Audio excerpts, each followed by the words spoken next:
सभी बालकों और बालिकाओं को मेरा प्यार भरा नमस्कार। आज हम लोग स्टार्ट करेंगे चैप्टर 2 जो कि है स्थिर वैद्युत विभव तथा धारिता।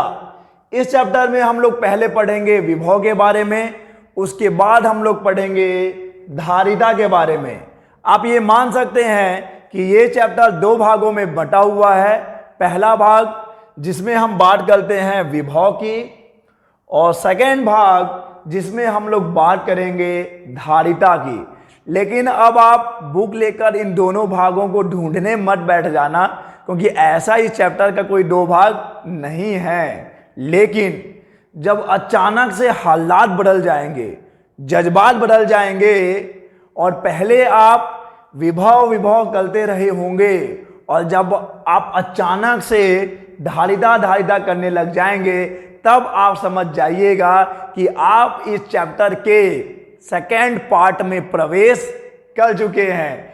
तो चलिए आगाज करते हैं इस चैप्टर के पहले भाग का, स्थिर वैद्युत विभव। और आज हम लोग इसी को डिस्कस करने वाले हैं, इसी को समझने वाले हैं कि स्थिर वैद्युत विभव क्या होता है। लेकिन इससे पहले कि हम लोग स्थिर वैद्युत विभव को समझें, मेरा आपसे एक छोटा सा सवाल है, बहुत ही छोटा सा, कि क्या आप पहले विभव से परिचित हो चुके हैं? क्या ये शब्द जो विभव यहां पर लिखा हुआ है, क्या आप इससे पहले रूबरू हो चुके हैं? तो आपका जवाब होना चाहिए यस। हां, क्लास 11 चैप्टर 8 गुरुत्वाकर्षण, वहां आपने पढ़ा है गुरुत्वीय विभव के बारे में। वहां आपने पढ़ा है गुरुत्वीय विभव के बारे में। याद है मैंने तुमको कहा था कि तुमको नहीं भूलेंगे कभी। नहीं भूलना था ना? अबे उसको भूल जाना, पढ़ी हुई चीजें नहीं भूलना। गुरुत्वीय विभव ये आपने पढ़ा है, और वहीं पर आपने गुरुत्वीय स्थितिज ऊर्जा भी पढ़ी होगी। गुरुत्वीय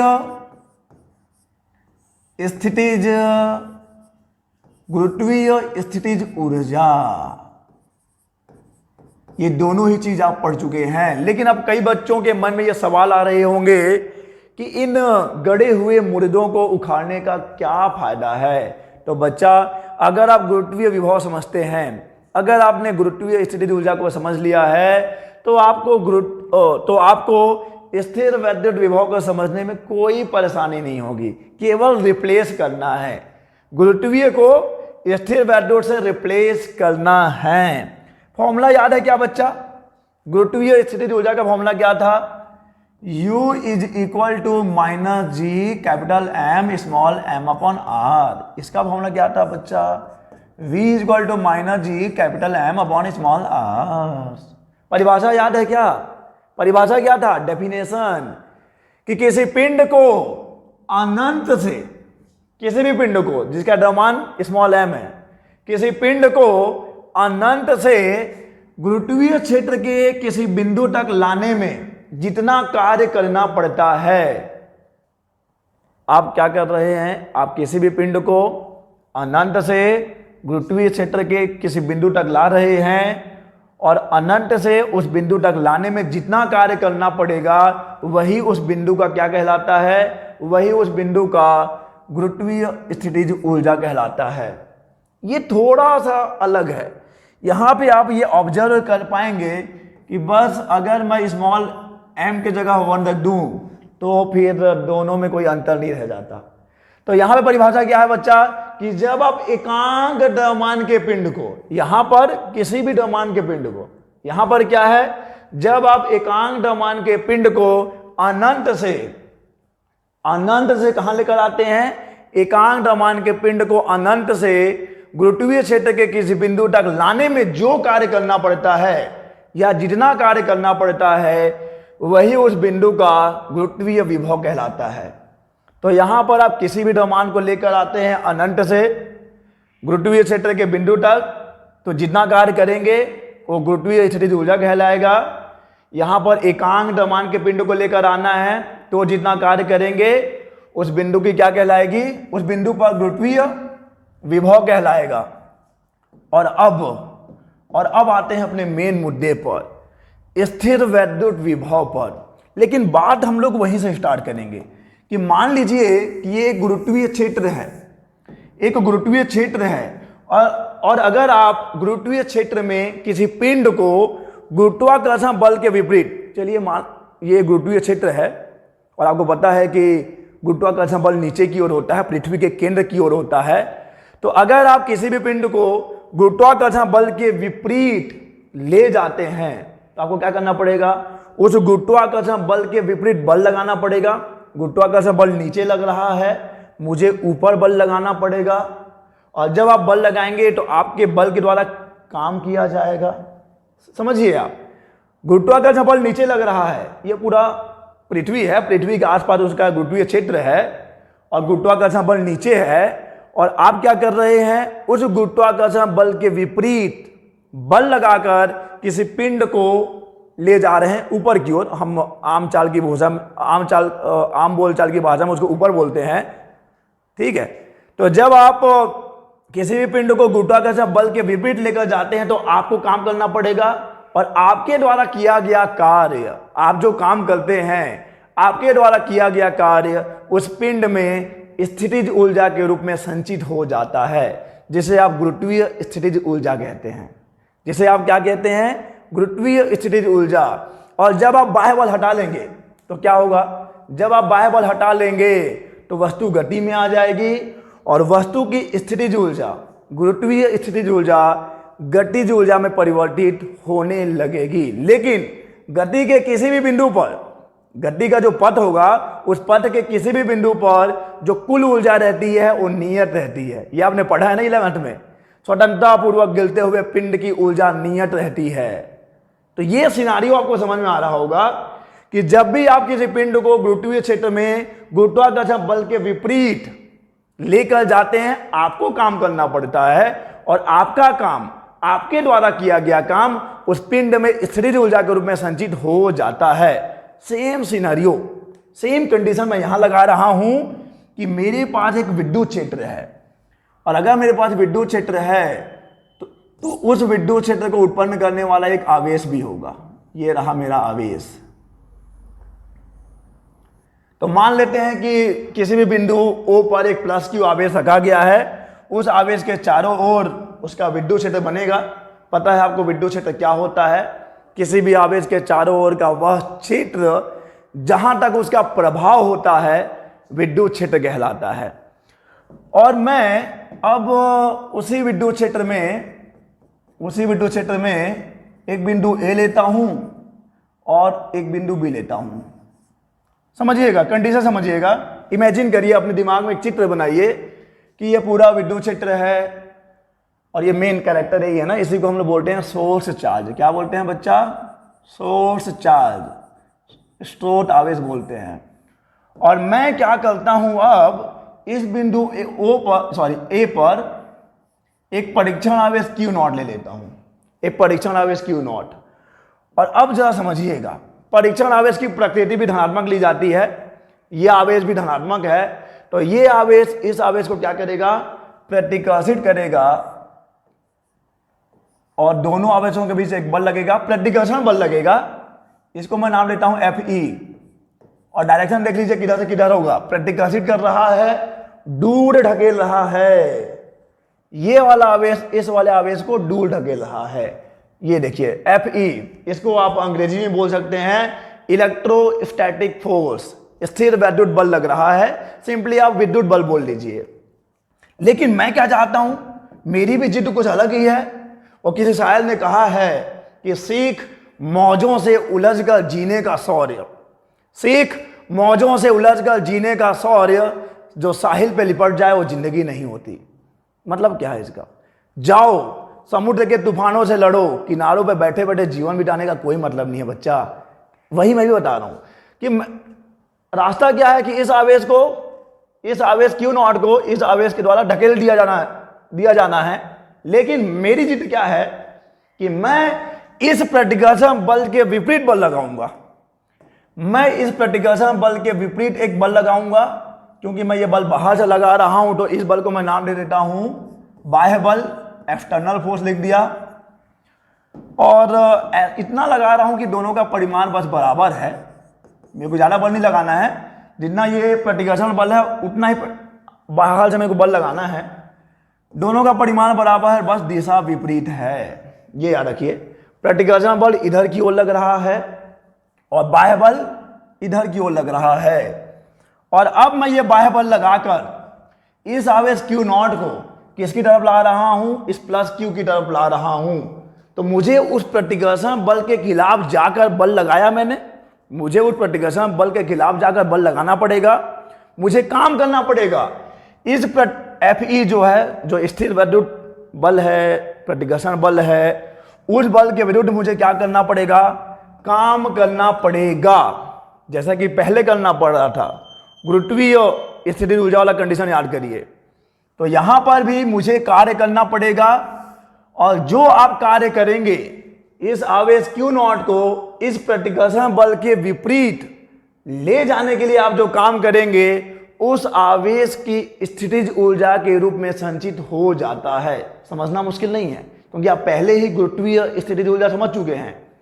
तो यहां पर अगर मैं देखूं कि मुझे कितना काम करना पड़ेगा, अगर मैं इस आवेश Q0 को, देखो बच्चा मुश्किल नहीं होना चाहिए, फिर से मैं समझा रहा हूं कि है क्या। ये प्लस Q आवेश है, इसके आसपास एक विद्युत क्षेत्र बन गया होगा, उस विद्युत क्षेत्र में एक कोई बिंदु है, वहां पे हम लोग एक परीक्षण आवेश ले लेते हैं। अब ये आवेश क्या कर रहा है, इसको प्रतिकर्षित कर रहा है Fe बल से। इस बल को हम लोग ले लिए हैं, स्थिर वैद्युत बल को Fe से दिखाते हैं, तो ये इसको प्रतिकर्षित कर रहा है।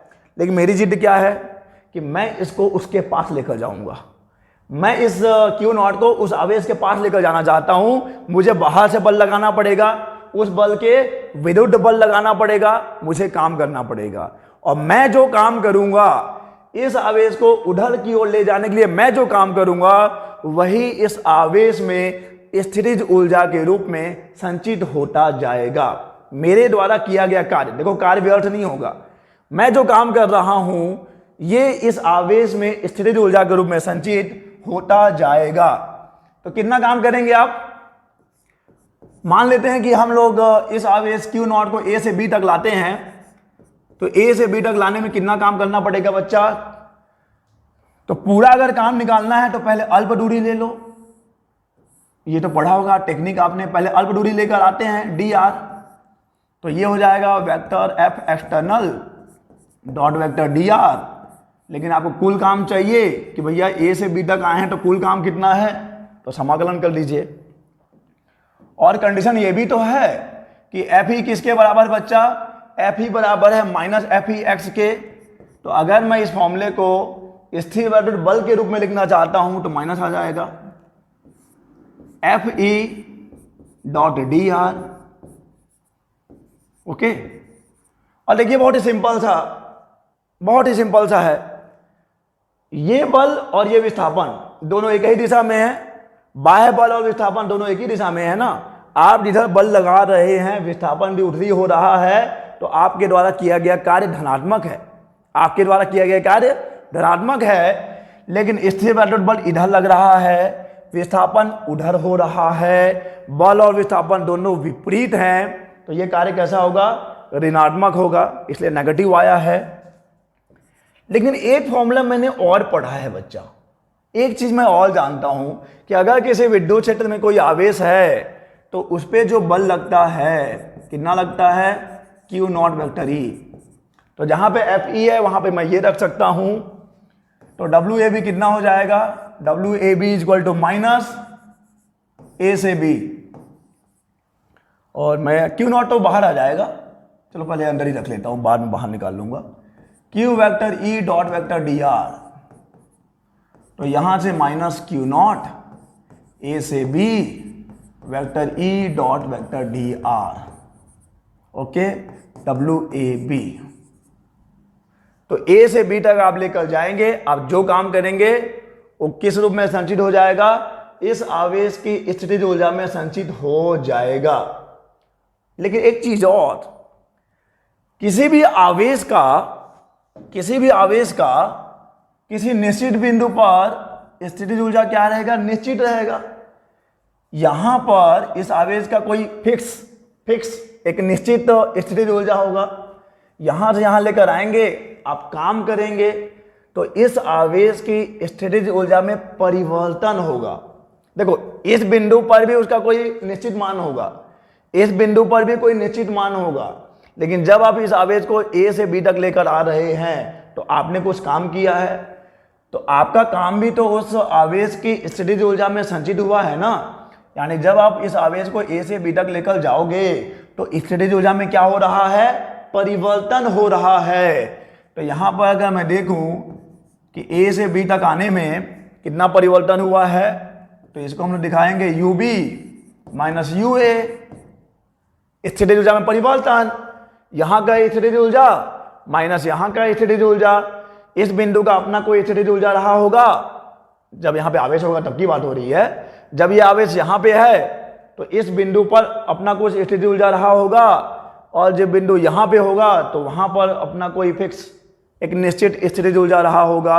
और यहां से यहां जाने में परिवर्तन जो हुआ है, आप कैसे निकाल सकते हैं उस परिवर्तन को, आपने उस परिवर्तन को ही निकाला है। अगर आप देखा जाए तो देखो, जब आप आवेश को यहां से यहां लेकर जाते हो, आप काम करते हो, आपका काम उस आवेश में स्थितिज ऊर्जा के रूप में संचित हो जाता है।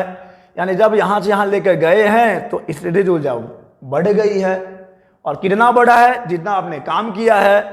तो किसी विद्युत क्षेत्र के किन्हीं दो बिंदुओं के बीच स्थितिज ऊर्जा में अंतर, इन दो बिंदुओं के स्थितिज ऊर्जा में अंतर परीक्षण आवेश को एक बिंदु से दूसरे बिंदु तक ले जाने में बाह्य बल द्वारा किए गए न्यूनतम कार्य के बराबर होता है। इस बिंदु और इस बिंदु में जो स्थितिज ऊर्जा का अंतर है ub माइनस यू ए, इस बिंदु और इस बिंदु की स्थितिज ऊर्जा में जो अंतर है वो किसके बराबर है, वो बाह्य बल द्वारा किए गए न्यूनतम कार्य के बराबर है। जब आप परीक्षण आवेश को यहां से यहां लेकर जाएंगे तो आपने जितना काम किया होगा उतना ही अंतर होगा यहां की स्थितिज ऊर्जा और यहां की स्थितिज ऊर्जा में। तो ये एक इंपॉर्टेंट पॉइंट आपको मिला। अभी भी मैंने आपको नहीं समझाया कि स्थिर विद्युत विभव क्या होता है, उसको हम लोग समझेंगे। पहले आप ये समझ लीजिए कि जब आप एक परीक्षण आवेश को एक बिंदु से दूसरे बिंदु तक लेकर जाते हैं तो आप जितना काम करते हैं वही क्या है, उन दोनों बिंदुओं के बीच स्थितिज ऊर्जा का अंतर है। तो ये जो हमने काम निकाला है, ये काम एक्चुअली में है क्या, इस बिंदु और इस बिंदु के बीच स्थितिज ऊर्जा का अंतर है, डिफरेंस है। लेकिन सवाल तो ये है बच्चा कि अगर यहां पे Q आवेश है, अगर यहां पे B बिंदु है, अगर यहां पर A बिंदु है, तो यहां का UA कितना है, यहां की स्थितिज ऊर्जा कितनी है, यहां की स्थितिज ऊर्जा कितनी है, सवाल यह है मेरा आपसे। यहां हमने बस बताया है कि अंतर कितना है, ए से बी तक लेकर जाओगे तो ए बिंदु और बी बिंदु, उन दोनों बिंदुओं की स्थितिज ऊर्जा में अंतर कितना है, तो अंतर किसके बराबर है, किए गए काम के बराबर है। लेकिन मेरा सवाल यह है अब कि यार ठीक है, यहां की स्थितिज ऊर्जा और यहां की स्थितिज ऊर्जा का अंतर है। जब हम लोग एक परीक्षण आवेश को यहां से यहां लेकर जाते हैं तो जितना कार्य करते हैं वही उन दोनों बिंदुओं के बीच स्थितिज ऊर्जा का अंतर है। ये तो क्लियर हो गया होगा। यहां से यहां आप जब परीक्षण आवेश को लेकर जाएंगे, एक बिंदु से दूसरे बिंदु तक जब आप परीक्षण आवेश को लेकर जाएंगे तो आप जितना काम करेंगे वही किया गया कार्य उन दोनों बिंदुओं के बीच स्थितिज ऊर्जा का अंतर है। लेकिन मेरा सवाल क्या है, मेरा सवाल यह है कि इस बिंदु की स्थितिज ऊर्जा कितनी है या इस बिंदु की स्थितिज ऊर्जा कितनी है, किसी एक बिंदु की स्थितिज ऊर्जा है कितनी। समझो मैं क्या बोल रहा हूं, मैं ये बोल रहा हूं कि दो लोगों की हाइट, दो लोग हैं उनकी हाइट का अंतर है मान लो 10 सेंटीमीटर या जितना भी सेंटीमीटर। चलो एक का नाम है रंजीत तो आ ले लेते हैं, एक का नाम है अरविंद तो उसके लिए ए ले लेते हैं। मान लीजिए इन दोनों की हाइट का अंतर है 10 सेंटीमीटर, 10 सेंटीमीटर। तो हमने बस यहाँ पे डिफरेंस बताया, अंतर बताया है, तो ये बताया है बस। लेकिन मेरा सवाल ये है कि इस बंदे का हाइट कितना है, इस बंदे का हाइट कितना है, वो कैसे निकालेंगे आप? उसके लिए आपको पता होना चाहिए कि जीरो से ये कितना है, तो मान लो ये 170 सेंटीमीटर का है, जीरो से मान लो ये कितना होगा, 160 सेंटीमीटर का होगा, तब दोनों का अंतर कितना होगा, 10 सेंटीमीटर होगा। तो रंजीत की हाइट हो गई 170, अरविंद की हाइट हो गई 160, और मेजर कहां से करोगे, ये मानक एक जीरो से स्टार्ट होता है ना गिनती। वैसे ही अगर आपको देखना है कि ए की स्थितिज ऊर्जा कितनी है, बी की स्थितिज ऊर्जा कितनी है, तो आपको यह पता करना पड़ेगा कि स्थितिज ऊर्जा शून्य कहां पर है, स्थितिज ऊर्जा जीरो कहां पर है, क्योंकि गिनती कहां से स्टार्ट होगी, जीरो से स्टार्ट होगी, और हमें पता है कि स्थितिज ऊर्जा शून्य कहां पे होगा, स्थितिज ऊर्जा शून्य होगा अनंत पे, अनंत पे स्थितिज ऊर्जा क्या होगी, शून्य होगी। अनंत पे, इन्फिनिटी पे स्थितिज ऊर्जा होती है शून्य।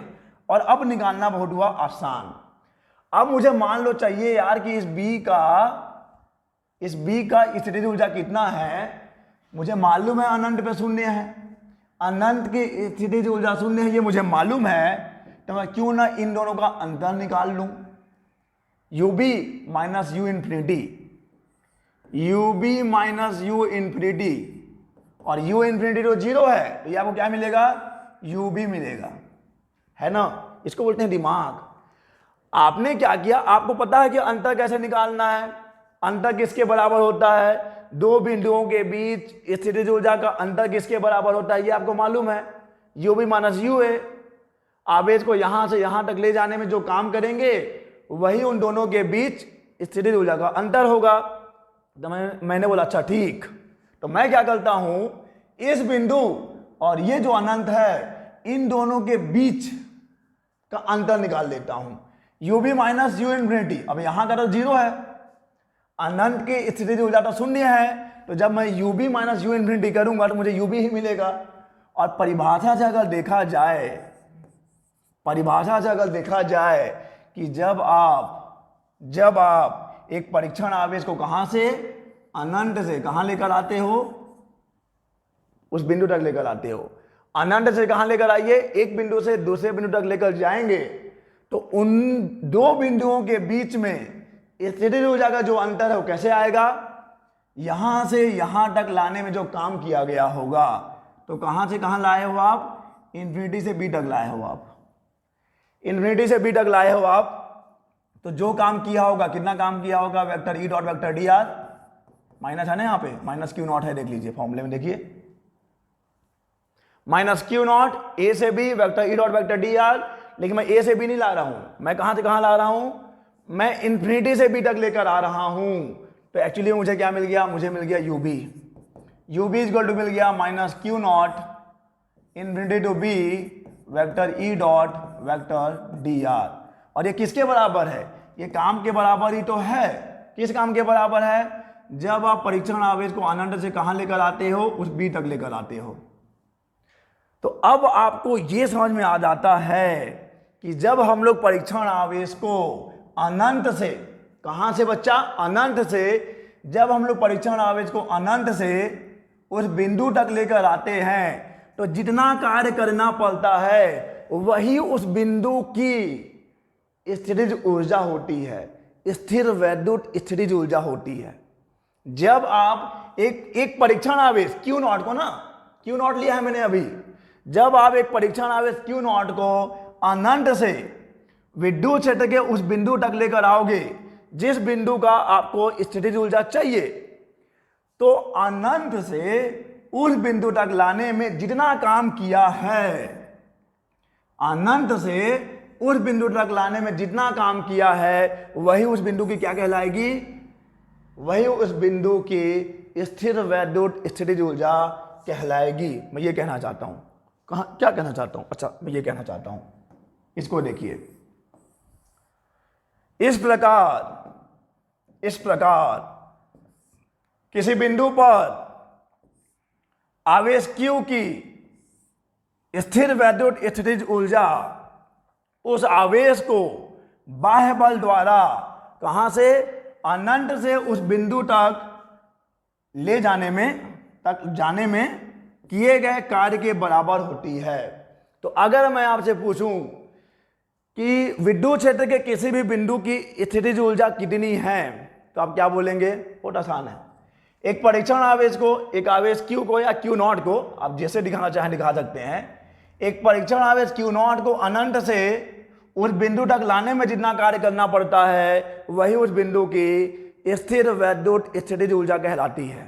पहले आपको यह समझना है कि स्थिर वैद्युत स्थितिज ऊर्जा क्या होता है। अब आपको समझ में आ रहा होगा कि मैंने गुरुत्वीय स्थितिज ऊर्जा का जिक्र क्यों किया।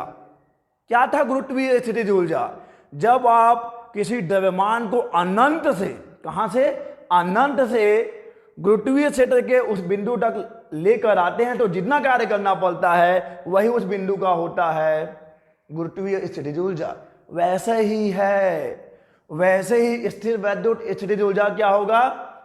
एक आवेश को, अब ये आवेश का परिमाण कुछ भी हो सकता है, एक आवेश को अनंत से विद्युत क्षेत्र के उस बिंदु तक लाने में जितना कार्य करना पड़ता है वही उस बिंदु की स्थिर वैद्युत स्थितिज ऊर्जा कहलाती है।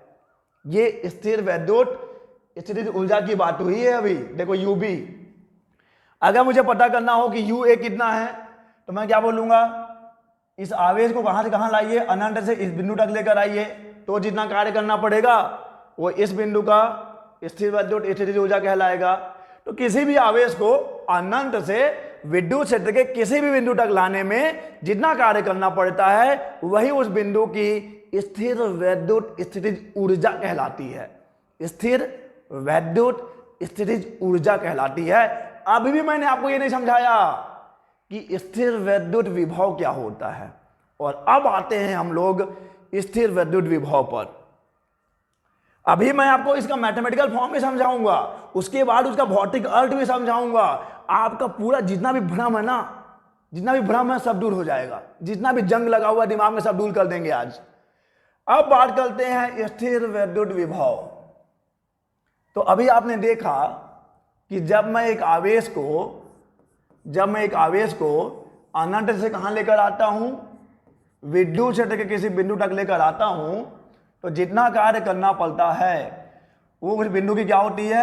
वह उस बिंदु की कहलाती है स्थिर वैद्युत स्थितिज ऊर्जा। वह उस बिंदु की कहलाती है स्थिर वैद्युत स्थितिज ऊर्जा। किसके इक्वल है? -Q not vector E dot vector dr, कहां से कहां लाए हो? अनंत से B तक लेकर आए हो। और अब मैं बस इतना कर दूं, अब देखिए मैं क्या करता हूं, बस अगर मैं इसको इधर ले आता हूं कि W इंफिनिटी टू B, समझिएगा, अपॉन Q नॉट, बस मैं इसको इधर ले आके भाग दे दिया, is equal to minus vector E dot vector dr infinity to B। अब बताओ मुझे कि जब मैं आवेश को उधर ले जाके भाग दे दिया तो ये क्या दिखा रहा है बच्चा? बस मेरे को इतना बता दो आप, जब मैं इस आवेश को इधर ले जाके भाग दे दिया तो ये पूरा चीज अब किसको दिखा रहा है? ये बता रहा है एकांक आवेश को। एकांक आवेश को कहां से कहां लेकर आना है? एकांक आवेश को अनंत से उस बिंदु तक लेकर आना है। और जब आप एकांक आवेश को अनंत से विद्युत क्षेत्र के किसी बिंदु तक लेकर आते हो तो जो किया गया काम है क्या वो उस आवेश पर निर्भर करता है? नहीं, वो बिल्कुल आवेश पर निर्भर नहीं करता, वो केवल और केवल निर्भर करता है विद्युत क्षेत्र पर। फिर से समझना मैं क्या बोलना चाह रहा हूं कि जब आप किसी भी आवेश को अनंत से विद्युत क्षेत्र के किसी बिंदु तक लेकर आते हो तो जो आप काम करेंगे वह क्या कहलाएगा? उस बिंदु की स्थिर वैद्युत स्थितिज ऊर्जा कहलाएगी। इतना तो क्लियर है, ये इसके इक्वल होता है। बस मैं क्या कर रहा हूं, इस आवेश को ले जाके इधर भाग दे दिया तो ये किसको बता रहा है कि एकांक आवेश को जब आप लेकर आओगे, एकांक आवेश को जब आप अनंत से बिंदु तक लेकर आओगे, बिंदु B तक लेकर आओगे, तो जो किया गया कार्य है वो है माइनस इन्फिनिटी से B vector E dot vector D R, जो बिल्कुल भी विद्युत क्षेत्र पर निर्भर नहीं कर रहा है। तो ये किसको दिखा रहा है? ये उस विद्युत क्षेत्र का एक कैरेक्टरिस्टिक हो गया, ये उस विद्युत क्षेत्र का एक अभिलाक्षणिक हो गया, और इसे ही हम लोग कहते हैं स्थिर विद्युत विभव, स्थिर विद्युत विभव। और आपको बस यहां से पढ़ाया जाता है, आपको बस यहां से परिभाषा रटा दिया जाता है कि क्या होता है बच्चा विभव, किसी भी बिंदु का विभव क्या होता है। मैं बी की बात कर रहा हूं तो क्या होगा, एकांक आवेश को अनंत से उस बिंदु तक लाने में जितना काम करना पड़ता है वही उस बिंदु का विभव कहलाता है। आपको बस यहां से पढ़ाया जाता है और आप इतना ही रट के मस्त हो जाते हो, आगे पीछे कुछ नहीं सोचते, क्योंकि आपको नंबर चाहिए यार, ज्ञान किसको चाहिए, आपको तो बस नंबर चाहिए। ये समझो वीबी, अब इसको हम लोग वीबी बोल रहे हैं। क्या हो गया वीबी? एकांक आवेश को अनंत से उस बिंदु तक लाने में जितना कार्य करना पड़ता है वही उस बिंदु का क्या कहलाएगा, वही उस बिंदु का विभव कहलाता है। परिभाषा आपके सामने है। एकांक धन आवेश को अनंत से विद्युत क्षेत्र के किसी बिंदु तक लाने में जितना कार्य करना पड़ता है उसे उस बिंदु का विद्युत विभव कहते हैं। देखिए, जब आप पूरे आवेश को लेकर आएंगे तो आवेश की मात्रा पर निर्भर करता है वो काम, तो ये फिर उस विद्युत क्षेत्र का अभिलाक्षणिक नहीं हुआ, क्योंकि वो आवेश पे भी निर्भर कर रहा है। लेकिन ये जो क्वांटिटी है, ये जो राशि मिलेगी आपको इन्फिनिटी से उस पॉइंट तक लाने में, डिवाइडेड बाय क्यू नॉट, और इसको आप समझ पा रहे हैं। इसका मतलब ये है कि जब आप एकांक आवेश को लेकर आते हैं, एकांक आवेश को अनंत से बिंदु बी तक लाने में जितना काम करना पड़ता है वो बिल्कुल भी आवेश पर निर्भर नहीं करता, यानी कि ये केवल विद्युत क्षेत्र पर निर्भर करता है। और क्योंकि केवल विद्युत क्षेत्र पर निर्भर करता है, यानी कि ये जो राशि है यह विद्युत क्षेत्र की क्या हो जाएगी, एक विद्युत क्षेत्र का एक अभिलाक्षणिक हो जाएगा, एक कैरेक्टरिस्टिक हो जाएगा, और इसको हम लोग कहते हैं विभव। और जिसको आप परिभाषित करते हैं कि एकांक धन आवेश को अनंत से विद्युत क्षेत्र के किसी बिंदु तक लाने में जितना कार्य करना पड़ता है उसे उस बिंदु पर विद्युत विभव कहते हैं, उसे उस बिंदु का विद्युत विभव कहते हैं।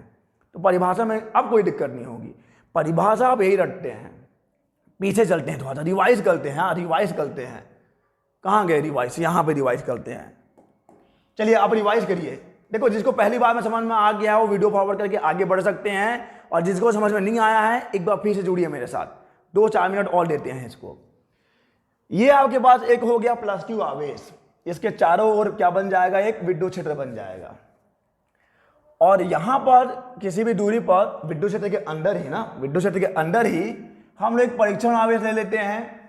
तो ये आवेश इस आवेश को प्रतिकर्षित करेगा। अगर दोनों की प्रकृति समान है तो परीक्षण आवेश की प्रकृति धनात्मक ही ली जाती है।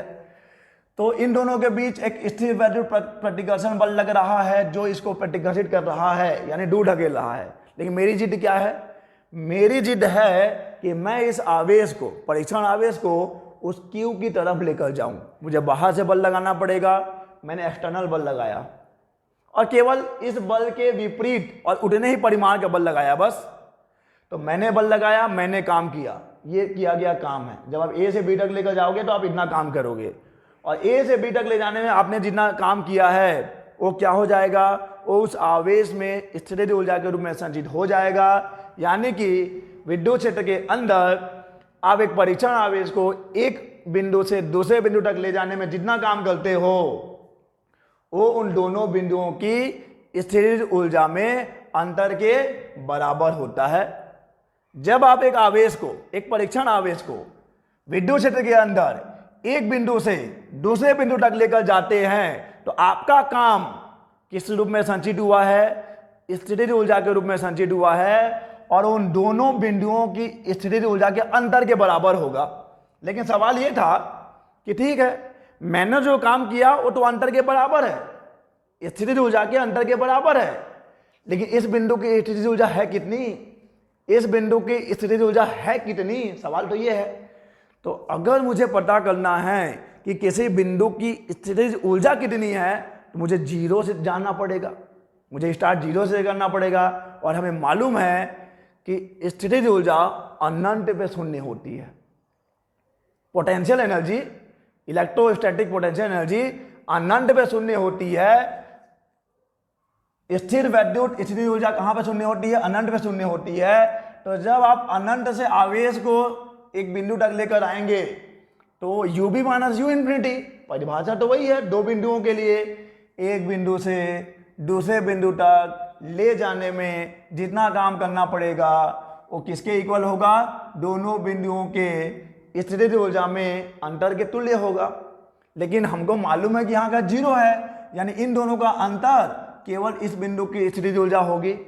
तो यहां से हमको परिभाषा मिल जाता है कि किसी भी आवेश को स्थिर वैद्युत स्थितिज ऊर्जा उस आवेश को बाह्य बल द्वारा अनंत से उस बिंदु तक ले जाने में किए गए कार्य के बराबर होता है। तो किसी भी आवेश को अनंत से उस बिंदु तक लाने में जितना आप काम करेंगे, किसी भी आवेश की बात हो रही है, तो वो उस बिंदु की क्या कहलाएगी? स्थिर वैद्युत स्थितिज ऊर्जा कहलाएगी। और अब ये विभव क्या है? विभव के लिए हमने बस क्या किया? इस आवेश को लाके इधर भाग दे दिया। तो W infinity two point B divided by Q not, ये जो क्वांटिटी है वो बिल्कुल भी आवेश की मात्रा पर निर्भर नहीं कर रही है, केवल विद्युत क्षेत्र पर निर्भर कर रही है। यानी कि विद्युत क्षेत्र का एक अभिलाक्षणिक है, एक गुण है, एक बोलना चाहिए अंतर्निहित गुण, अभिलाक्षणिक कैरेक्टरिस्टिक है। और इसी को हमने नाम दिया है स्थिर वैद्युत विभव का। और आप इसको कैसे परिभाषित कर सकते हैं कि विद्युत क्षेत्र के अंदर किसी भी बिंदु का विभव क्या होता है? एकांक धनावेश को अनंत से विद्युत क्षेत्र के उस बिंदु तक, जिस बिंदु की बात हो रही है, तक लाने में जितना कार्य करना पड़ता है उसे उस बिंदु का विद्युत विभव कहते हैं। चलिए, तो ये था स्थिर विद्युत विभव। और आगे देखिए, अगर मैं V लिखना चाहूं तो इसको सिंपली W/Q लिख सकता हूं। V equal to W/Q, W/Q लिख सकते हैं। अब मात्रक लिख लेते हैं। बच्चा की मात्रक कितना होगा? SI मात्रक, SI मात्रक, इसका मात्रक होता है वोल्ट, वोल्ट होता है वोल्ट, वोल्ट कैपिटल V से दिखाएंगे आप। विभव का मात्रक है वोल्ट, कैपिटल V से दिखाएंगे। और अब मैं अगर बोलूं कि बताओ यार कि 1 वोल्ट कितना होता है, 1 वोल्ट कितना होता है, तो अगर 1 जूल डिवाइडेड बाई 1 कूलम, सब जगह 1 रख दीजिए आप। 1 joule divided by 1 coulomb is equal to 1 volt. कैसे परिभाषित करेंगे? कुछ ऐसे परिभाषित कर सकते हैं। यदि 1 कूलम आवेश को, देखिए कैसे परिभाषित करना है। यदि 1 कूलम धन आवेश को अनंत से, यदि 1 कूलम धन आवेश को अनंत से विद्युत क्षेत्र के किसी बिंदु तक लाने में 1 जूल कार्य करना पड़ता है, तो उस बिंदु का विभव कितना हो जाएगा? 1 वोल्ट कहलाएगा। अगर हम लोग बोल रहे हैं कि किसी भी बिंदु का विभव 1 वोल्ट है, 1 वोल्ट है, इसका मतलब क्या है कि जब आप एकांक आवेश को, एकांक यानी कि कितना कूलम? 1 कूलम, एकांक का मतलब 1 कूलम। यदि 1 कूलम धन आवेश को अनंत से विद्युत क्षेत्र के किसी बिंदु तक लाया जाए तो कितना काम करना पड़ेगा? 1 जूल काम करना पड़ेगा। अगर अनंत से 1 कूलम आवेश को विद्युत क्षेत्र के उस बिंदु तक लाने में 1 जूल काम करना पड़ता है, तो उस बिंदु का विभव होगा 1 वोल्ट। अगर मान लीजिए 5 जूल काम करना पड़ा, तो अगर 1 कूलम आवेश को अनंत से विद्युत क्षेत्र के किसी बिंदु तक लाने में 5 जूल काम करना पड़ा, तो उस बिंदु का विभव हो जाएगा 5 वोल्ट, 5 वोल्ट हो जाएगा। कोई दिक्कत? 1 वोल्ट 1 जूल काम करना पड़ा, तो 5 वोल्ट 5 जूल काम करना पड़ा। तो वैसे ही मल्टीपल आप करते जाएंगे। ठीक है, विमीन सूत्र निकाल सकते हैं क्या बच्चा? आप विमीन सूत्र निकाल सकते हो क्या? बिल्कुल निकाल सकते हैं। कार्य क्या होता है? ml2 t-2 डिवाइडेड बाई, इसके लिए लिखेंगे a इंटू टी, तो v का कितना हो जाएगा? ml2 t-3a-1। ओके, कुछ भी आपसे आपको भूलने नहीं देंगे बच्चा। ml2 t-3a-1। और याद रखिएगा ये एक अदिश राशि है। याद रखिए क्या है ये एक अदिश राशि है। विद्युत विभव एक अदिश राशि है। अब बात करते हैं प्रकार की। बच्चों को बहुत ज़्यादा कन्फ्यूजन रहता है, बहुत ज़्यादा डाउट। एक्चुअली में उनका कॉन्सेप्ट क्लियर ही नहीं है। उन्होंने बस 2 लाइन की परिभाषा पढ़ी है कि एकांक आवेश को अनंत से विद्युत क्षेत्र के किसी बिंदु तक लाने में जितना कार्य करना पड़ता है वही उस बिंदु का विभव कहलाता है। बस उन्होंने उतना ही पढ़ा है, बाकी आगे पीछे कुछ नहीं पता उनको। अब अगर मैं पूछूं यहाँ प्रकार कितना होता है, तो याद रखिए विभव 2 प्रकार का होता है, एक धनात्मक विभव और एक ऋणात्मक विभव, positive potential and negative potential. और अब समझना मजा आएगा कि पॉजिटिव पोटेंशियल किसको बोलते हैं, नेगेटिव पोटेंशियल किसको बोलते हैं, धनात्मक विभव किसको बोलते हैं, ऋणात्मक विभव किसको बोलते हैं। ओके, जब एकांक धनावेश को, याद रखिएगा बात धनावेश की हो रही है, जब एकांक धनावेश को अनंत से विद्युत क्षेत्र के किसी बिंदु तक लाने में विद्युत बल के विरुद्ध कार्य करना पड़ता है तो उस बिंदु का विभव धनात्मक कहलाता है। और आप काम कब करेंगे, जब ये प्लस क्यू आवेश होगा, और आप तो ला रहे हैं +1 को ही ला रहे हैं ना। आप तो जब आप +1 को लेकर आएंगे तो इस प्रतिकर्षण बल के विपरीत आपको काम करना पड़ेगा, आपको काम करना पड़ेगा। तो आप जब काम करेंगे, इसका प्रतिकर्षण बल इधर लग रहा होगा, ये धनावेश है, ये तो एकांक धनावेश ही है, आपको एकांक धनावेश को ही लेकर आना है। तो जब आप एकांक धनावेश को लेकर आए और आपको काम करना पड़े उस प्रतिकर्षण बल के विपरीत, तो वहां पर जो विभव होगा वो धनात्मक विभव होगा। इसलिए आप शॉर्ट में बोलते हैं कि धन आवेश का विभव क्या होता है, धन आवेश का विभव धनात्मक होता है। लेकिन क्यों होता नहीं मालूम है, अब बता दिया क्यों होता है।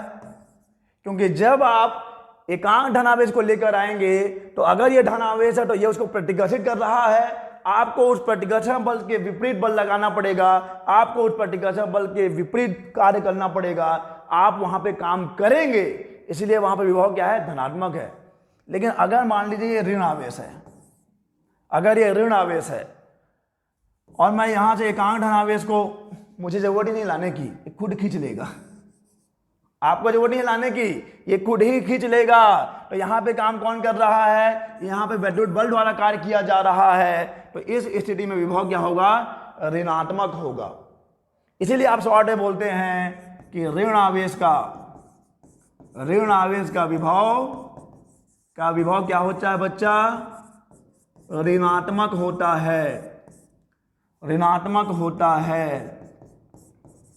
और आप बस इतना याद रखते हो कि धन आवेश का विभव धनात्मक होता है, ऋण आवेश का विभव ऋणात्मक होता है। आपने बस इतना ही याद रखा है, धन आवेश का विभव धनात्मक, ऋण आवेश का विभव ऋणात्मक। लेकिन क्यों नहीं पता, अगर धन आवेश है, एकांक धन आवेश को लेकर आओगे, प्रतिकर्षण बल लगेगा, आप उस प्रतिकर्षण बल के विपरीत आपको काम करना पड़ेगा, आप काम करेंगे तो क्या होगा, विभव धनात्मक होगा। आप काम करेंगे तो विभव धनात्मक होगा। अगर ऋण आवेश है तब तो ये उसको खींच ही लेगा, यानी यहां पे काम कर रहा है, यहां पे विद्युत बल काम कर रहा है, तो यहां पे विभव कैसा हो जाएगा, यहां पे विभव ऋणात्मक हो जाएगा। चलिए आगे बढ़ेंगे। और अब समझिए मेरी बात, आप समझ गए हैं, आपको बता दिया गया है कि विभव क्या है। बिल्कुल सिंपल सा परिभाषा, एकांक धनावेश को अनंत से विद्युत क्षेत्र के उस बिंदु तक लाने में जितना कार्य करना पड़ेगा वह उस बिंदु का क्या कहलाएगा, विभव कहलाएगा।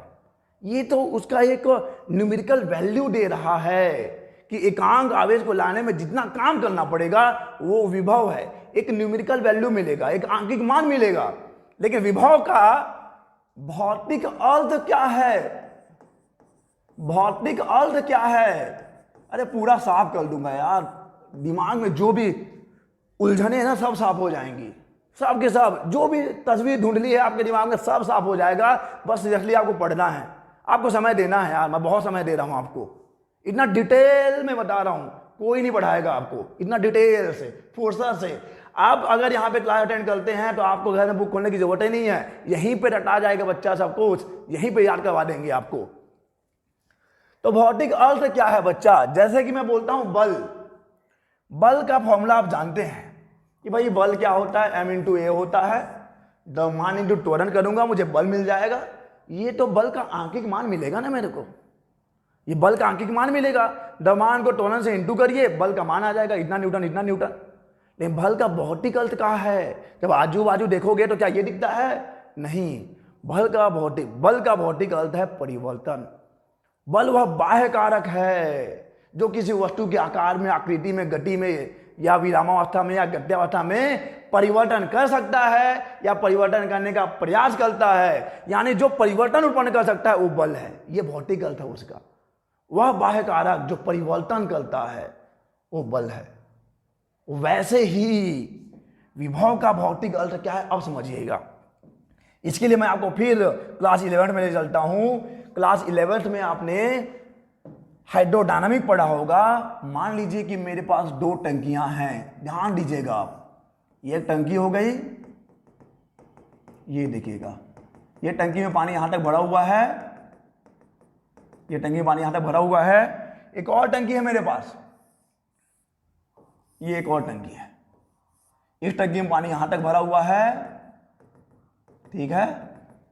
ओके ओके ओके ओके, ये मान लीजिए H2 हाइट तक पानी भरा हुआ है, इसमें H1 हाइट तक पानी भरा हुआ है इसमें, और आप बिल्कुल देख पाओगे कि H2 is greater then H1 है। और अगर मैं इन दोनों को कनेक्ट कर दूं, अगर मैं इन दोनों को एक ट्यूब से जोड़ देता हूं, तो अब बताइए कि द्रव का प्रवाह किधर से किधर होता है? पढ़ा है ना हाइड्रोडायनामिक, द्रव गतिकी। बताइए अब प्रवाह किधर होगा? तो आप बोलते हो सर द्रव का प्रवाह हमेशा किधर से किधर, अधिक ऊंचाई से किधर की ओर, कम ऊंचाई की ओर होता है। द्रव का प्रवाह अधिक ऊंचाई से कम ऊंचाई की ओर होता है। इट डजंट मैटर कि पानी किसमें ज्यादा है, पानी किसमें कम है।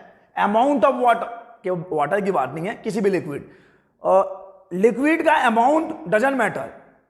द्रव की मात्रा कितना है इससे फर्क नहीं पड़ता, ऊंचाई से फर्क पड़ता है। द्रव का प्रवाह हमेशा अधिक ऊंचाई से कम ऊंचाई की ओर होता है। द्रव का प्रवाह हमेशा अधिक ऊंचाई से कम ऊंचाई की ओर होता है। यानी ऊंचाई इज द फैक्टर, ऊंचाई वह फैक्टर है, ऊंचाई ही वो कारक है जो निर्धारित करता है कि द्रव का प्रवाह किधर होगा। ये किसमें? ऐसा हाइड्रोडायनामिक में होता है।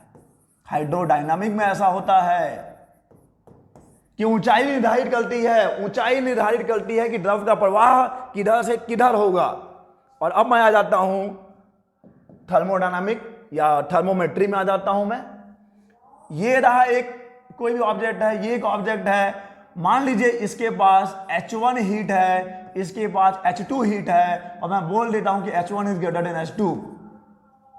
यानी A के पास मान लीजिए ज्यादा उष्मा है, B के पास कम उष्मा है, दोनों को मैं संपर्क में लाता हूं। तो अब बताइए उष्मा का प्रवाह किधर से किधर होगा?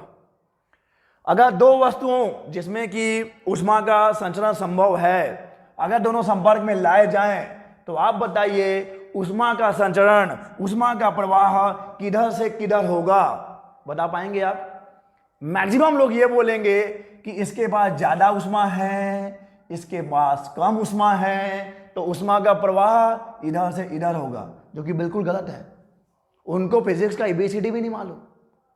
आप तब तक नहीं बता सकते कि उष्मा का प्रवाह किधर से किधर होगा जब तक कि आपको मालूम ना हो कि टेम्परेचर किधर का कितना है। अब मैं कंडीशन ऐसा लगा दूं तो T2 is greater then T1, T2 is greater then T1। आपको यह मालूम होना चाहिए कि उष्मा का प्रवाह किधर से किधर होता है? अधिक तापमान से कम तापमान की ओर होता है। आगे आप खुद समझ जाएंगे। डजंट मैटर, इस बात से कोई फर्क नहीं पड़ता कि किसके पास ज्यादा उष्मा है, किसके पास कम उष्मा है। फर्क इस बात से पड़ता है कि किसका टेम्परेचर ज्यादा है, किसका टेम्परेचर कम है। उष्मा का प्रवाह हमेशा अधिक तापमान से कम तापमान की ओर होता है। यानी उष्मा ऐसे जाएगी, अधिक तापमान से कम तापमान की ओर होता है उष्मा का प्रवाह। यानी कि तापमान यानी कि तापमान वह कारक है, तापमान वह भौतिक राशि है, टेम्परेचर वो फिजिकल क्वांटिटी है जो ये बताता है कि अगर दो ऑब्जेक्ट कांटेक्ट में हैं तो हीट के फ्लो का डायरेक्शन क्या होगा, यानी कि हीट के फ्लो के डायरेक्शन को उष्मा के प्रवाह का निर्धारण कौन करता है, उष्मा के प्रवाह का निर्धारण करता है टेम्परेचर यानी कि तापमान, टेम्परेचर यानी कि तापमान। और द्रव के प्रवाह का निर्धारण कौन करता है, ऊंचाई यानी कि हाइट, ऊंचाई यानी कि हाइट। और अब मेरा अगला बाउंसर बचना, ये रहा एक कंडक्टर यानी कि चालक, ये रहा एक चालक, ये रहा एक चालक, जो भी नाम लेना दे दो, ए बी। मान लीजिए इसके पास क्यू ए चार्ज है, मान लीजिए इसके पास क्यू बी चार्ज है, दोनों को मैं संपर्क में लाया, दोनों को मैं संपर्क में लाया। अब बताइए कि आवेश के प्रवाह की दिशा क्या होगी, what will be the direction of flow of charge, आवेश के प्रवाह की दिशा क्या होगी, आप बताइए मुझे, आवेश के प्रवाह की दिशा क्या होगी, आप बताइए। आप बोले अच्छा मैंने बताया नहीं एक चीज, चलो ये मान लो चलो मान लो कि Q A is greater than Q B, A conductor के पास ज्यादा आवेश है, बी कंडक्टर के पास कम आवेश है, दोनों को संपर्क में ले आया हूं, बताइए आवेश का प्रवाह किधर से किधर होगा। मैक्सिमम लोग ये बोलेंगे सर अधिक से कम की ओर। नहीं यार, यहां पर डजन मैटर की द्रव कहां पे ज्यादा है कहां पे कम है, यहां पे लिक्विड का अमाउंट मैटर नहीं करता, यहां पे अमाउंट ऑफ हीट मैटर नहीं करता, वैसे ही यहां पे अमाउंट ऑफ चार्ज मैटर नहीं करता कि किसके पास ज्यादा चार्ज है किसके पास कम चार्ज है। मैटर क्या करता है कि किसका पोटेंशियल ज्यादा है किसका पोटेंशियल कम है। मैंने बोला V2 is greater then V1, तो अब आप मुझे डायरेक्ट बोलोगे, अब आपको पता चल जाएगा कि आवेश किधर से किधर जाएगा, बी से ए की तरफ जाएगा, बी से ए में जाएगा। तो यहां पर जो काम ऊंचाई कर रही है हाइड्रोडायनामिक में, थर्मोडायनामिक में जो काम टेम्परेचर कर रहा है, वही काम यहां पर कौन कर रहा है, विभव कर रहा है। विभव कौन है, कौन है विभव, विभव वह भौतिक राशि है, विभव वह भौतिक राशि है, भौतिक राशि है जो आवेश प्रवाह की दिशा का निर्धारण करती है, निर्धारण करती है, निर्धारण करती है। विभव वह भौतिक राशि है जो आवेश प्रवाह की दिशा का निर्धारण करती है। यहां पर जो काम ऊंचाई करता है, यहां पे जो काम तापमान करता है, वही काम यहां पे कौन करेगा, इलेक्ट्रोस्टैटिक पढ़ रहे हैं ना अभी हम लोग, इलेक्ट्रिसिटी में मान लीजिए आप, क्योंकि जब आवेशों का प्रवाह होने लगेगा तो इलेक्ट्रिसिटी आ जाएगा वहां पे, तो यहां पे कौन करेगा उसका निर्धारण, विभव करेगा। तो विभव वह भौतिक राशि है, potentially that physical quantity which determines the direction of flow of charge। विभव वह भौतिक राशि है जो आवेश प्रवाह की दिशा का निर्धारण करती है। ये उसका भौतिक अर्थ है बच्चा। चलो आगे बढ़ते हैं। विभवांतर, इसको मैं समझाऊंगा ही नहीं। अरे विभवांतर क्या होगा यार, मान लीजिए ना यार कि ये कोई विद्युत क्षेत्र है, ये रहा एक विद्युत क्षेत्र, ठीक है, ये विद्युत क्षेत्र हो गया, ये बिंदु ए हो गया, ये बिंदु बी हो गया, यहाँ का विभव मान लीजिए कितना है, VB है, यहाँ का विभव VA है। तो क्या होगा भाई, यहाँ पे अंतर क्या होगा, VAB कितना होगा, VAB कितना होगा। एक्चुअली में आप तो निर्भर करता है कि कहाँ से कहाँ लेके जा रहे हो। हम लोग कैसे बताएंगे, जब आप एकांक आवेश को B से A तक की तरफ लेकर आओगे, एकांक आवेश को कहाँ से कहाँ ला रहे हो आप, एकांक आवेश को लेकर आ रहे हो आप B से A तक, तो B से A तक लाने में जितना काम करना पड़ेगा किसको, एकांक आवेश को, वही उन दोनों बिंदुओं के बीच का क्या कहलाएगा, विभवांतर कहलाएगा। इसको आप VA माइनस VB भी बोल सकते हैं। WB कहाँ से लाना है, A से डिवाइडेड बाई Q0। अंतर यार, दो बिंदुओं के विभव का अंतर, दो बिंदुओं के विभव का अंतर क्या कहलाएगा, उन दोनों बिंदुओं का के बीच का विभवांतर कहलाएगा। कोई दिक्कत है क्या इसमें। तो एकांक आवेश को एक बिंदु से दूसरे बिंदु तक ले जाने में जो कार्य करना पड़ता है, एकांक आवेश को एक बिंदु से दूसरे बिंदु तक ले जाने में जो कार्य करना पड़ता है, उन दोनों बिंदुओं के बीच का विभवांतर कहलाता है। कुछ नहीं करना है, एकांक आवेश को यहां से यहां तक ले जाने में, एक बिंदु से दूसरे बिंदु तक ले जाने में जितना कार्य किया गया होगा वही उन दोनों के बीच का विभवांतर कहलाएगा। अंतर, दो बिंदुओं के विभवों का अंतर। देखो यार, इसका मात्रक भी अंतर, इसका मात्रक भी उल्ट ही होगा, इसका मात्रक भी उल्ट ही होगा, ठीक है, तो कोई दिक्कत नहीं है, उल्ट होगा, डिसआरसी होगी, डायमेंशनल फॉर्मूला भी वही होगा। और अब बात करते हैं, स्थिर वैद्युत बल एक संरक्षी बल है। स्थिर वैद्युत बल एक संरक्षी बल है। Electrostatic force is a conservative force. स्थिर वैद्युत बल एक संरक्षी बल है। एक स्टेटमेंट दे रहा हूं मैं आपको, ये मैं आपको बता रहा हूं कि यहां है स्थिर वैद्युत बल एक क्या है, स्थिर वैद्युत बल एक संरक्षी बल है। Electrostatic force is a conservative force. लेकिन कैसे, ये हमको सिद्ध करना है।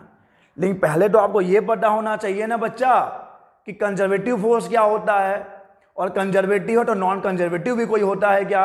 अगर संरक्षी बल कोई है, अगर संरक्षी बल नाम की कोई चिड़िया है, तो क्या असंरक्षी बल भी कुछ होता है? बिल्कुल होता है, क्लास 11 में आपने पढ़ा है। संरक्षी बल किसको बोलेंगे? असंरक्षी बल किसको बोलेंगे? जिस बल द्वारा किया गया कार्य, जिस बल द्वारा किया गया कार्य किस पे निर्भर करता होगा? जिस बल द्वारा किया गया कार्य पथ पे निर्भर करता है, पथ पे निर्भर करता है, रास्ते पे निर्भर करता है, उसे हम लोग असंरक्षी बल कहते हैं। और जिस बल द्वारा किया गया कार्य पथ पे निर्भर नहीं करता, उसे हम लोग बोलते हैं उसे हम लोग बोल देंगे संरक्षी बल। तो क्लियर है क्या होता है कंजर्वेटिव फोर्स, क्या होता है नॉन कंजर्वेटिव फोर्स? क्या होगा संरक्षी बल? जिस बल द्वारा किया गया कार्य, जिस बल द्वारा किया गया कार्य पथ पर निर्भर नहीं करता, पथ की प्रकृति पर निर्भर नहीं करता, वो कौन सा बल है? वो संरक्षी बल है। और जिस बल द्वारा किया गया कार्य पथ पे निर्भर करता है, उसे हम लोग कौन सा बल बोलेंगे? असंरक्षी बल बोलेंगे। वो एक मूवी थी यार, once upon a time in Mumbai, वहाँ पे इमरान हाशमी जी बड़ा एक धांसू डायलॉग देते हैं कि अगर रास्ते की परवाह करूंगा तो मंजिल बुरा मान जाएगी, अगर रास्ते की परवाह करूंगा तो मंजिल बुरा मान जाएगी। तो संरक्षी बल भी वही है, संरक्षी बल भी यही कहता है कि अगर मैं रास्ते की परवाह करूंगा तो मंजिल बुरा मान जाएगी। तो रास्ते की परवाह नहीं करता, किसी भी रास्ते से लेकर जाइए, संरक्षी बल द्वारा किया गया कार्य नियत रहेगा, वही रहेगा। संरक्षी बल द्वारा किया गया कार्य पथ पर निर्भर नहीं करता है और रास्ते की परवाह नहीं करता है। असंरक्षी बल द्वारा किया गया कार्य पथ पर निर्भर करता है। वो कौन सा बल है? वो असंरक्षी बल है।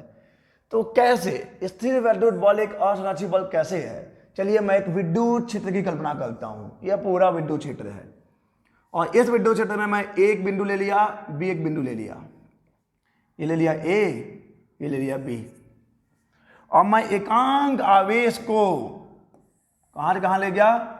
एकांक आवेश को बी से ए तक ले गया। एकांक आवेश को बी से ए तक लेकर गए, यहां को कितना काम करना पड़ेगा? अगर विद्युत क्षेत्र के एक बिंदु से दूसरे बिंदु तक अगर आप किसी आवेश को लेकर जाते हैं, एकांक आवेश को लेकर जाते हैं, तो जो काम किया जाता है उसे ही क्या कहेंगे? विभवांतर कहेंगे।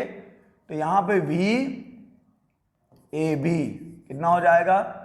We A B is equal to W B A, B से ए तक लेकर आए हम लोग, divided by Q naught, V A B है। अच्छा, इस हम लोग कौन सा रास्ते से लेकर आए हैं? पहले रास्ते से लेकर आए हैं। बहुत ही सिंपल सा है। एकांक आवेश को हम लोग कहां से कहां लेकर जा रहे हैं बच्चा? एकांक आवेश को इस बी से ए तक लेकर गए हैं इस पहले रास्ते से। अभी हम तो थोड़ा रास्ता भी मद्देनजर लेके चलना है। इस एक रास्ते से लेकर गए हैं, तो एकांक आवेश को विद्युत क्षेत्र में एक बिंदु से दूसरे बिंदु तक लेकर जाते हैं, तो क्या हो जाता है? विभवांतर किया गया कार्य। एकांक आवेश को एक बिंदु से दूसरे बिंदु तक ले जाने में किया गया कार्य, दोनों बिंदुओं के बीच का क्या कहलाएगा? विभवांतर कहलाएगा। सही है। सही है। और अब मान लीजिए मैं उसी एकांक आवेश को अब मैं किसी दूसरे रास्ते से यानी सेकंड रास्ते से कहां ले गया। पहले मैं इसको ऐसे ले गया था बी से ए तक, और अब मैं क्या कर रहा हूं, अब मैं उसको ए से बी ले जा रहा हूं ये दूसरे रास्ते से। तो अभी भी मैं क्या कर रहा हूं, एकांक आवेश को ए से बी लेके जा रहा हूं ना, तो इन दोनों के बीच का विभवांतर कितना हो जाएगा, V B A is equal to W A B, A से बी तक ले जाने में डिवाइडेड बाय क्यू नॉट। ये बिल्कुल विभवांतर की परिभाषा से ये आ गया है, दोनों को बस आप जोड़ दीजिए। V A B plus V B A is equal to W B से ए तक, डब्ल्यू बी से ए तक divided by Q naught plus W A से बी तक डिवाइडेड बाय क्यू नॉट। और अभी बताइए ये कितना होगा। आप यहां से यहां लेकर गए, वापस वहीं आ गए, वापस उसी बिंदु पर आ गए, तो कुल विभवांतर कितना हो गया, 0 हो गया, 0 हो गया। होगा कि ये 0 कैसे हो जाएगा, तो बच्चा वी ए बी को क्या लिखोगे आप, V B minus V A लिखोगे, प्लस वी बी ए को क्या लिखोगे, V A minus V B लिखोगे। वी ए बी क्या होगा, V B minus V A, V B A क्या होगा, V A minus V B. और इधर का जो सिनारियो है वो तो है ही है, V B A upon Q naught plus W A B upon Q naught. और अब यहाँ पे कहानी, इससे ये कहानी खत्म, यहाँ से ये कहानी खत्म, तो आपको क्या मिल गया, देखिए आपको ये मिल गया पूरा का पूरा 0, यानी डब्ल्यू बी से ए तक प्लस डब्ल्यू ए से बी तक divided by Q naught is equal to 0। मिला ना ये। और इसका मतलब क्या है, इसको देखो, गणितीय रूप को अगर आप समझ जाते हैं, गणितीय भाषा को अगर आप शब्दों में बयां कर पाते हैं, फिर आपको कोई दिक्कत नहीं होने वाला है, कोई परेशानी नहीं होने वाला है। इसका मतलब यह है बच्चा, देखो इधर, इसका मतलब यह है कि एकांक, यहां पे देखिए कहां पे ले जाऊं, ओहो क्लोन नहीं बनाना था भाई, समझिए इसको, चलिए समझिए। एकांक धन आवेश को स्थिर वैद्युत क्षेत्र में किसी बंद परिपथ में चलाने पर किया गया कुल कार्य 0 होता है। आप पहले बी से ए तक लेकर गए, फिर ए से आप उसको बी तक लेकर आए, तो इस पूरे बंद परिपथ में, परिपथ बोल सकते हैं, बंद परिपथ, ठीक है, इस पूरे बंद परिपथ में चलाने में कितना कार्य करना पड़ेगा, लूप बोल लीजिए, बंद लूप। इस पूरे बंद परिपथ में चलाने में कुल कार्य कितना हुआ, 0 हुआ है। इसका मतलब यह है कि स्थिर वैद्युत क्षेत्र संरक्षी बल होता है। उसी में गोजा माजी हो जा रहा है। आपके लिए थोड़ा सा मैं कुछ करूं, मैं थोड़ा सा जगह बना दूं आपके लिए, कहीं आपके साथ नाइंसाफी ना हो जाए। आ जाओ बच्चा, तुम इधर आ जाओ। अब ठीक है बच्चा, एकांक धन आवेश को स्थिर वैद्युत क्षेत्र में किसी बंद परिपथ में चलाने पर किया गया कुल कार्य 0 होता है। इसीलिए हम लोग बोलेंगे कि स्थिर वैद्युत बल क्या है, एक संरक्षी क्षेत्र, बल बोलिए या क्षेत्र बोलिए, एक ही चीज है। स्थिर वैद्युत क्षेत्र एक संरक्षी क्षेत्र होता है। स्थिर वैद्युत बल की प्रकृति क्या है, संरक्षी होती है। तो स्थिर वैद्युत क्षेत्र एक संरक्षी क्षेत्र है, स्थिर वैद्युत बल एक संरक्षी बल होता है। ओके, कोई दिक्कत यहां पर?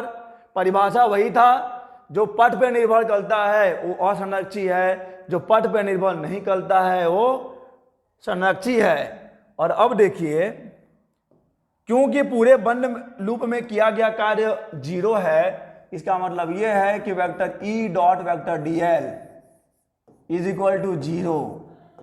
Vector E dot vector D L, यहां पे ऐसा गोला लगा दिया है समाकलन में, यानी हम लोग बात कर रहे हैं क्लोज्ड इंटीग्रल, बंद समाकलन। हम लोग समाकलन कर रहे हैं किसी बंद परिपथ के लिए, तो इसको आप ये बोलते हैं विद्युत क्षेत्र में, बंद परिपथ में विद्युत क्षेत्र का रेखीय समाकलन सदैव 0 होता है, क्योंकि वो क्या है, संरक्षी क्षेत्र है। तो विद्युत क्षेत्र में, बंद परिपथ में विद्युत क्षेत्र का रेखीय समाकलन लाइन इंटीग्रल, रेखीय समाकलन का मतलब है लाइन इंटीग्रल।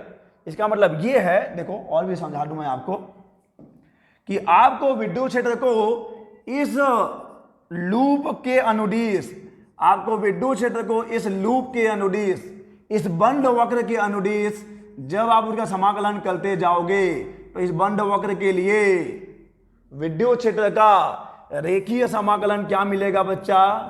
हमेशा 0 मिलता है। विद्युत क्षेत्र का रेखीय समाकलन किसी बंद वक्र के लिए 0 मिलता है। ऐसा कहीं पे लिखा हुआ मिलेगा तो घबराने की जरूरत नहीं है। ऐसा आप लिख सकते हैं। क्यों? क्योंकि स्थिर वैद्युत जो बल है, स्थिर वैद्युत जो क्षेत्र है, वो एक संरक्षित क्षेत्र है। क्लियर? यहां पर डन है? क्लियर है? ये बढ़िया है।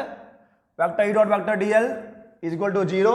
The line integral of electric field around any closed curve is always 0। विद्युत क्षेत्र का रेखीय समाकलन किसी बंद वक्र के लिए क्या होगा? सदैव 0 होता है। तो ये आप याद रखेंगे। तो आज के लेक्चर में आपने समझा है कि स्थिर विद्युत विभव आखिर में होता क्या है। स्थिर विद्युत विभव को आपने बहुत अच्छे से समझा है। मुझे उम्मीद है कि अब आपके माइंड में, आपके मस्तिष्क में कोई भी डाउट नहीं होगा। लेकिन अगर कोई डाउट रह गया हो, अगर कोई दिमाग में कोई शंका शेष रह गई हो, तो नीचे कमेंट बॉक्स में जरूर कमेंट करिए। मैं उसको जो है क्लियर करने की पूरी कोशिश करूंगा। चलिए, इस वीडियो लेक्चर में बस इतना ही। हम लोग मिलेंगे नेक्स्ट वीडियो में नए टॉपिक के साथ। तब तक के लिए अलविदा।